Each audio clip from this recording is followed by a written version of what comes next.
the other thing I want to say about this last scenario especially, but really all of them, is that, just because your situation is unusual doesn't mean it's impossible. It might feel like it sometimes. When you're trying to pull off a complex transaction like this, it could feel overwhelming. It often does feel overwhelming, but it's also exciting, right? If you can tap back into your reasons for doing this, remind yourself of why you're doing this, and most often it's because of your family. It's because of your family's emotional needs, relationships, care needs, financial needs. You're really trying to make a better life for you and your family together. Just keep coming back to that reason, and that will help you survive some of the overwhelm of trying to execute these complex and maybe never before heard scenarios.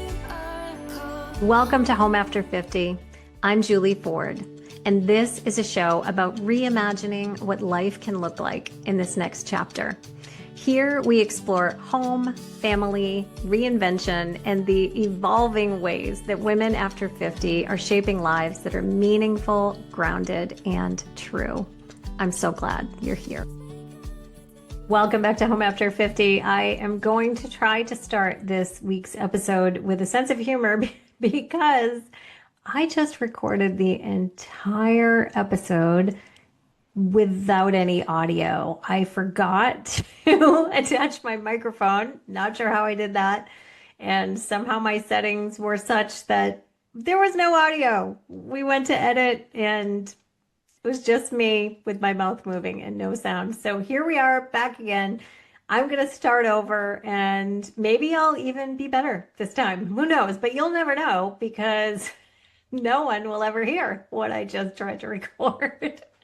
So on this week's episode, I wanted to share with you 4 real-life multi-generational living scenarios that came up yesterday on our Multi-Gen Finance workshop. This is a workshop that we've put on twice this year. I do this workshop with my lending partner, Michael Pankow. He is a mortgage specialist. I am also a mortgage loan originator, but Michael is my partner because he is the one with deep specialization in mortgage lending, especially in reverse mortgages, but in any kind of lending, really. And we partner together to do this workshop because there are so many options for families when you're thinking about creating a multi-generational home or a compound, different kind of living scenario than maybe most of us have done in the past, just purchasing, say, single family homes or condos. And we always have hundreds of people register. So this was the second time we've done it. This time we had, I think, about 170 people register, and now even more registering to get the recording. So I will put the link to where you can see the recording in this week's show notes so that you can listen to the whole workshop if you would like to. And we left time at the end for questions and answers, which we always do. Quite honestly, it's really my favorite part of doing these workshops. I love talking real life scenarios with families who are trying to figure this out. And 4 people brought up some rather unique scenarios on the call yesterday.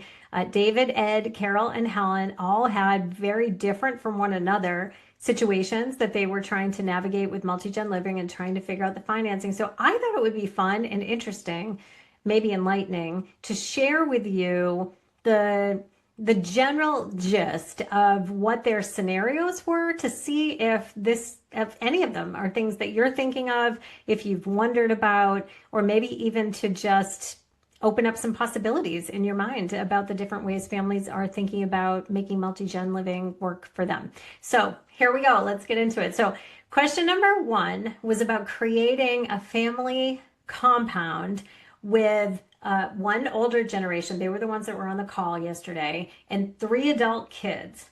And the scenario is this: all 4 parts of the family each own their own home now. The older generation owns their home outright. They have no mortgage.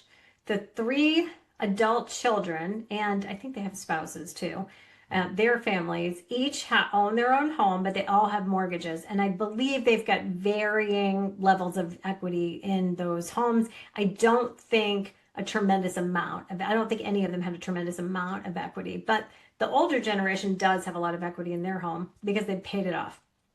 What they would like to do is purchase a property with about 10 acres and build 4 separate homes. So they're really sharing land, sharing property, but having independence in their own individual homes. And their question was really about, how do we time all of this? Like, eventually we're going to be selling 4 homes and building 4 homes and buying land.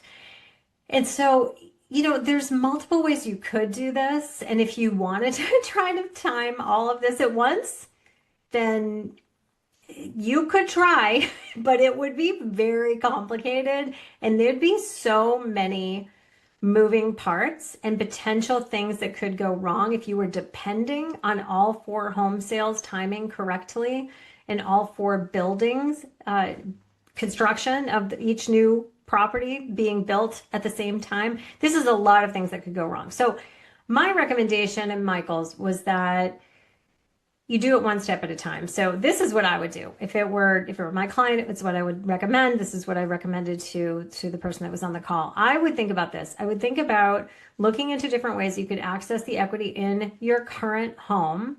And potentially that could be a bridge loan. Maybe it's a HELOC, probably more likely a bridge loan with some construction financing, where you could identify the land you wanted to buy, use the equity in your current property, just the one parent's property, to purchase the land and to build the first home.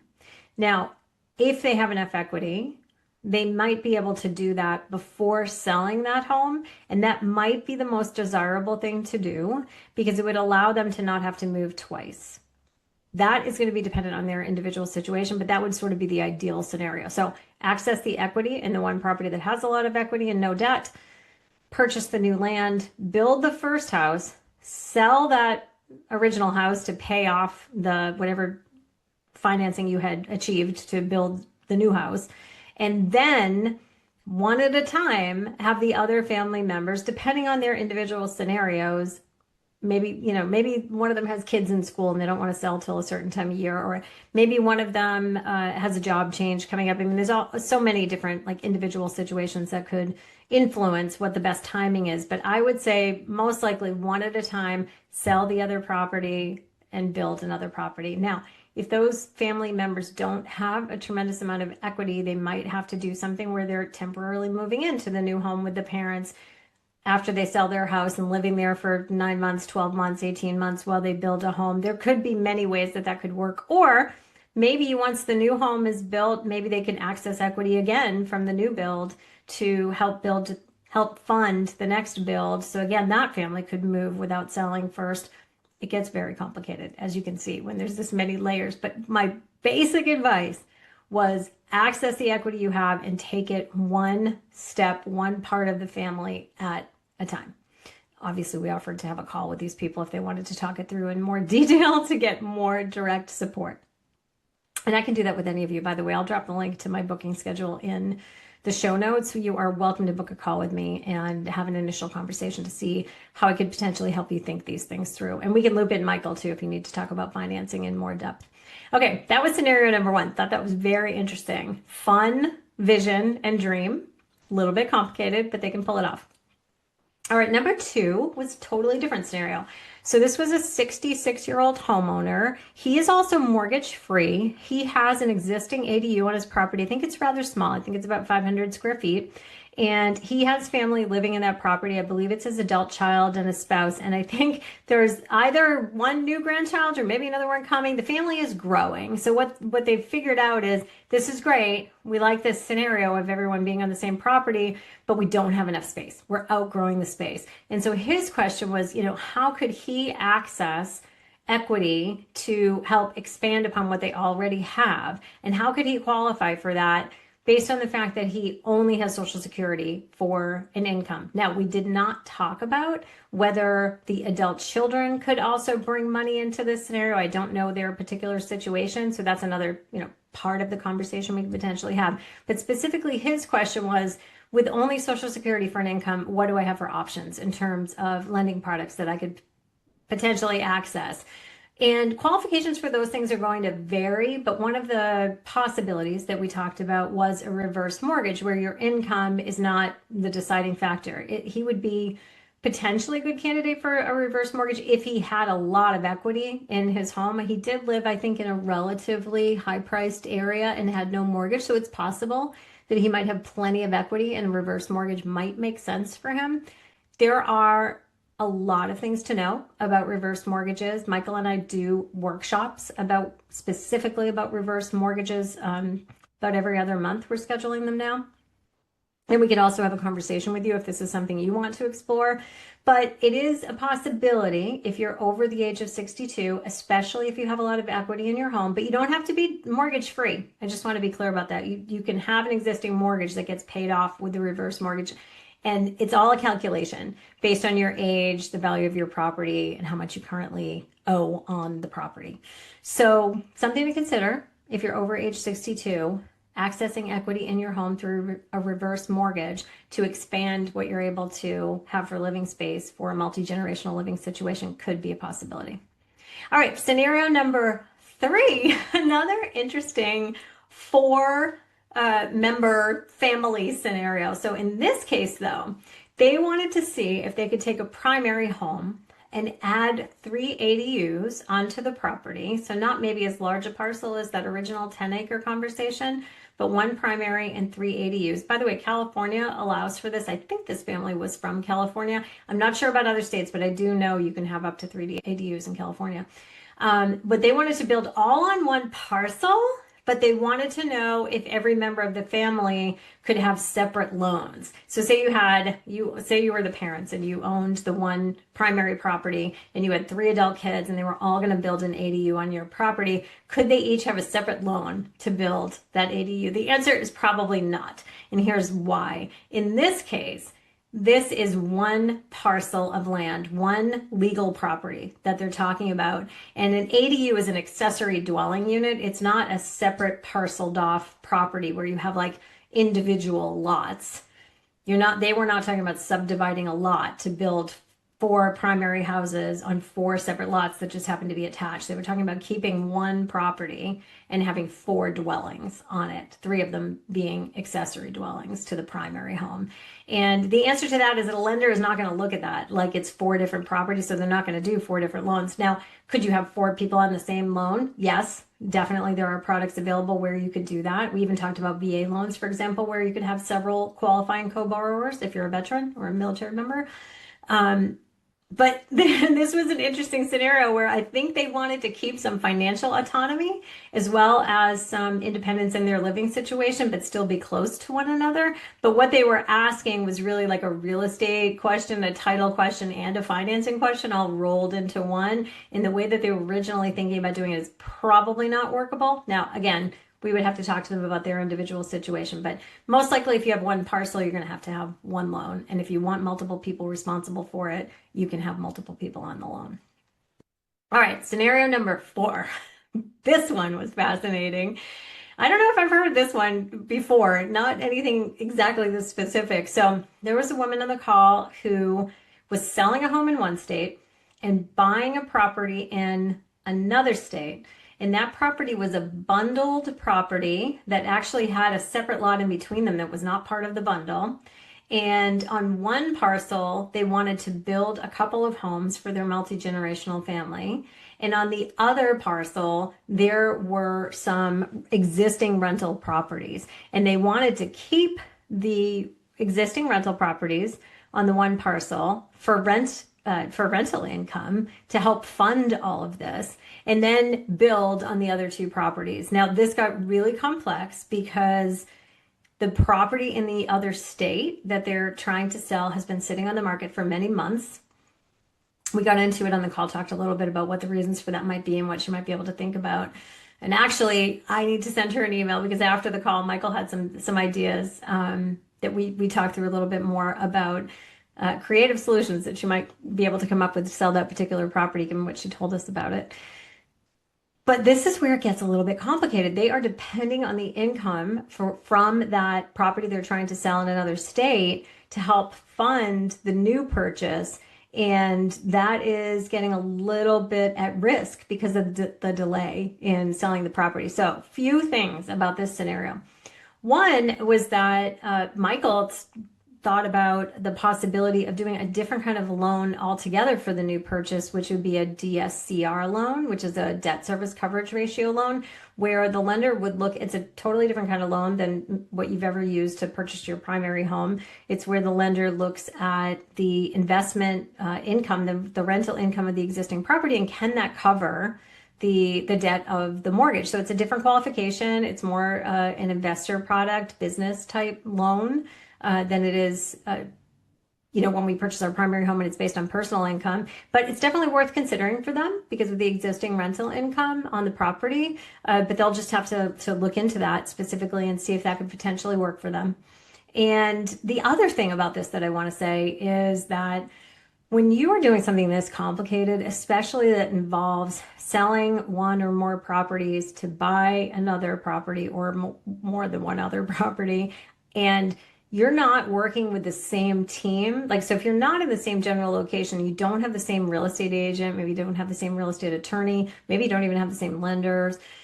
If your team is disjointed and not communicating with one another, and you're not even thinking of this full scenario as a team effort, that can create a lot of problems because one area of your process may not be aware of what the deadlines are with the other part, with all of the requirements, like how the timing all needs to line up, how the finances all need to line up. So word to the wise, make sure if you're doing this kind of complex situation that you're really pulling together the team. I would even advise that you get on a Zoom with your agents, your attorneys in these separate states, and all meet together to talk about what this process looks like, what the deadlines are that you have to meet, what the strategies are, because everything that you're doing will affect the other parts of your plan. This is one of the reasons I work the way that I do. So you can reach out to me anytime. You can schedule a clarity call. I love to hop on these calls with you. It's a Zoom call.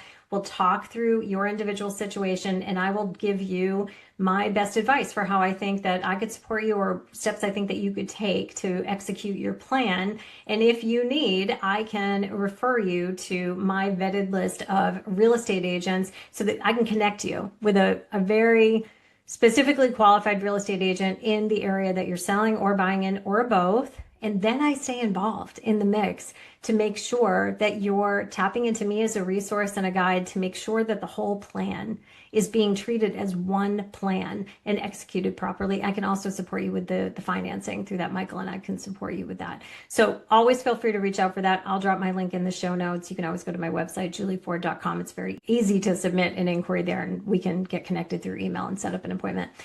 So the other thing I want to say about this last scenario especially, but really all of them, is that, just because your situation is unusual doesn't mean it's impossible. It might feel like it sometimes. When you're trying to pull off a complex transaction like this, it could feel overwhelming. It often does feel overwhelming, but it's also exciting, right? If you can tap back into your reasons for doing this, remind yourself of why you're doing this, and most often, it's because of your family. It's because of your family's emotional needs, relationships, care needs, financial needs. You're really trying to make a better life for you and your family together. Just keep coming back to that reason, and that will help you survive some of the overwhelm of trying to execute these complex and maybe never before heard scenarios. But I believe in you. You can do it. Reach out for help anytime.